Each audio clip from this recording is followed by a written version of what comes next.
Pour porter au monde ton feu, voici l'offrande de nos vies. Au nom du Père, du Fils et du Saint-Esprit, Amen. La paix de Jésus soit dans votre maison, j'espère que vous allez bien, que vous êtes dans la paix et la joie de Jésus. Alléluia. Voilà plusieurs jours, déjà un peu plus que plusieurs jours, que je vous fais la lecture de la parole de notre bien-aimé Jésus, de ta parole, bien-aimé Jésus, et il me semble important de rappeler quelque chose d'essentiel, essence du ciel, je l'espère. C'est que quand nous lisons la parole de Jésus, vous savez, Jésus l'a dit, le monde passera, ma parole ne passera pas. Donc, la parole de Jésus, c'est une puissance d'amour, de sagesse, de vérité, de justice, de miséricorde. La parole de Dieu, c'est absolument exceptionnel. Et il nous faut être prudents, sans cesse être prudents à lire et entendre cette parole avec notre esprit, avec notre cœur, avec notre intelligence. Cette parole s'adresse à notre intelligence. Cette parole n'est pas faite pour nous rabaisser. Cette parole n'est pas faite pour nous stresser. Cette parole est faite pour nous édifier, pour nous faire rentrer dans le royaume des cieux par Jésus, uniquement par Jésus, le Christ Jésus, comme dit le grand Saint Paul. Pourquoi je dis ça? Parce que ici ou là, nous entendons des confusions dans la parole. Prenons un exemple simple. Il y a un moment dans la parole, dans les évangiles, où il est dit la très sainte Vierge Marie, il est dit Marie, il parle de Marie, il ne parle pas de la très sainte Vierge Marie. Nous disons la très sainte Vierge Marie pour marquer le respect. Donc la très sainte Vierge Marie arrive, il y a Jésus, notre bien-aimé Jésus, qui enseigne, seul enseignant, vous le savez, et il y a une foule compacte, et Marie essaye de se rapprocher, dit la Sainte Écriture. Je ne vous ai pas sorti le texte spécifiquement parce que justement je veux vous alerter sur quelque chose. Eh bien, Marie essaye d'arriver et il y a des gens qui veulent se faire, je ne sais pas, ils veulent lui faire plaisir à la Vierge Marie et ils disent à Jésus, Jésus, ta mère essaye de passer, ta mère et tes frères essayent de passer, dit la parole, essayent de s'approcher. On ne sait pas comment ça s'est passé, on n'y était pas, mais Jésus répond, où est ma mère, où sont mes frères? Mes frères, ma mère et mes frères, ce sont ceux qui écoutent la parole de Dieu et qui la mettent en pratique. Et de cette parole, certaines personnes pourraient y voir une réponse, enfin certaines compréhensions, c'est pas une histoire de personne, on juge personne ici. Nous pouvons avoir une compréhension, disons Jésus, comme il parle de sa mère, c'est pas sympa. Voilà un exemple de confusion humaine que nous pouvons faire. C'est pas un drame, mais c'est problématique parce que nous sommes complètement à côté. Vous imaginez pas une seconde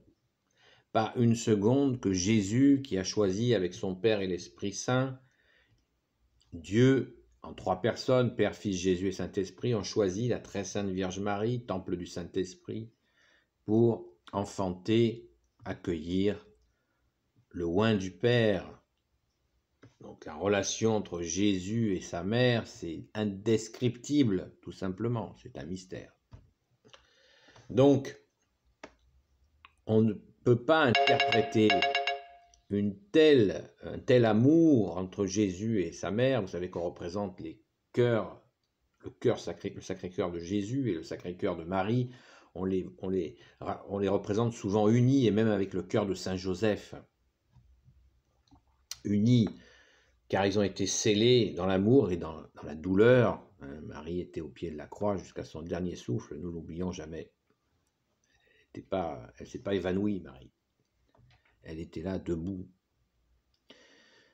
Donc, voilà un exemple d'interprétation.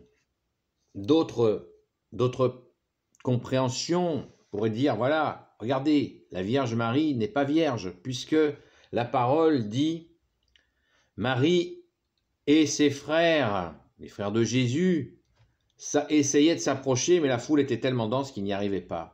Alors certains lisent ça s'appelle une lecture livresque.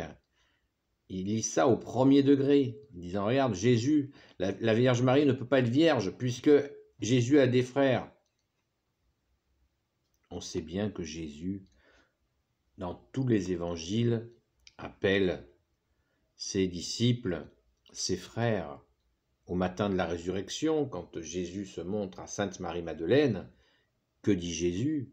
Il dit, va prévenir mes frères. Voilà. Il n'a pas dit, va prévenir mes frères de sang. Il lui dit, va prévenir mes frères qui ont la foi, qui me suivent, mes frères les apôtres.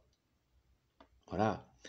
Et comme le dit d'ailleurs Jésus dans cette parabole que je viens de vous indiquer, où est ma mère? Où sont mes frères? Mes frères sont ceux qui écoutent la parole de Dieu et qui la mettent en pratique. Voilà. Donc, ne prenons pas la lecture, n'écoutons pas la parole de Jésus d'une façon trop humaine. Ne l'oublions jamais, Jésus est Dieu, donc il enseigne. C'est pour ça que je vous répète sans arrêt qu'il est le seul enseignant, parce qu'il est le seul enseignant vivant. Il est ressuscité, il vit dans nos cœurs, et si nous le souhaitons, il vient tous nous enseigner à la mesure de ce que nous pouvons accueillir, parce que nous avons des filtres, et des fois des filtres un peu encrassés, un peu noircis. C'est pour ça qu'il faut prier, c'est pour ça qu'il faut aller à la Sainte Messe, pour que Jésus, comme ça Jésus nous aide à avancer notre compréhension.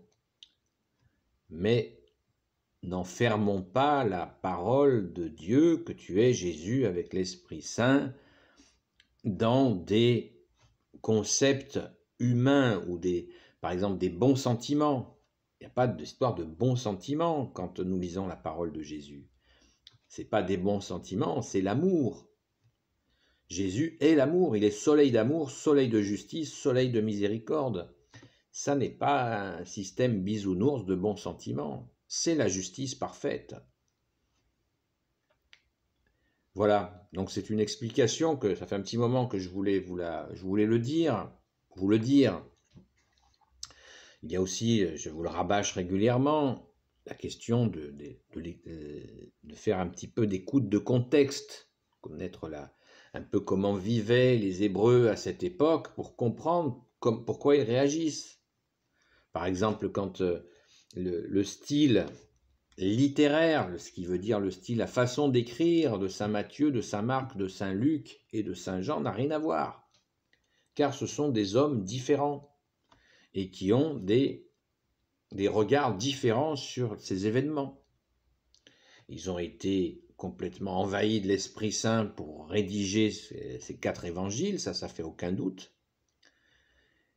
Mais il y a une différence, et ce sont des Juifs, et ils ont une façon d'écrire du moment. Quand vous lisez des poèmes de Jean de La Fontaine, eh bien, il y a les éléments de contexte de l'époque, oui ou non? Eh oui. La comparaison est un peu absurde, parce que ce n'est pas la parole de Dieu, Jean de La Fontaine. Mais même la parole de Dieu, comme Jésus est venu dans un contexte donné. Et Jésus veut certainement que nous comprenions le contexte pour comprendre sa parole. Ce qui ne veut pas dire que sa parole est périmée, puisque nous sommes hors ce contexte. Pas du tout. C'est pas du tout ce que je veux dire. Mais alors, pas du tout. Cette parole, elle est pour l'éternité, elle est valable, mais on la comprend mieux dans le contexte, parce que Jésus n'est pas sur un nuage. Il est venu, il s'est fait homme, il s'est incarné. Voilà. Il faut bien, pour bien comprendre et bien accueillir ta parole, ô Jésus, il faut savoir tout ça et ne pas faire, nous l'avons vu, avec ces 3 épisodes au nom de Jésus, qu'il y a de la nuance, du discernement, qu'il faut bien comprendre, et en même temps, des choses extrêmement précises. Il ne tourne pas autour du pot, Jésus. Blanc, c'est blanc, noir, c'est noir, mais des fois, il apporte des nuances, parce qu'il est amour. L'amour est dans la nuance, vous le savez. C'est un grand nuancier, l'amour, mais ça reste de l'amour. Amen. Béni soit le Père, le Fils et le Saint-Esprit. Amen. Ô Jésus, toi qui peux tout et qui portes tout, toi le Sauveur, toi l'Emmanuel, je te confie toutes celles et ceux qui regarderont cette vidéo, ainsi que leurs proches, selon ta sainte volonté.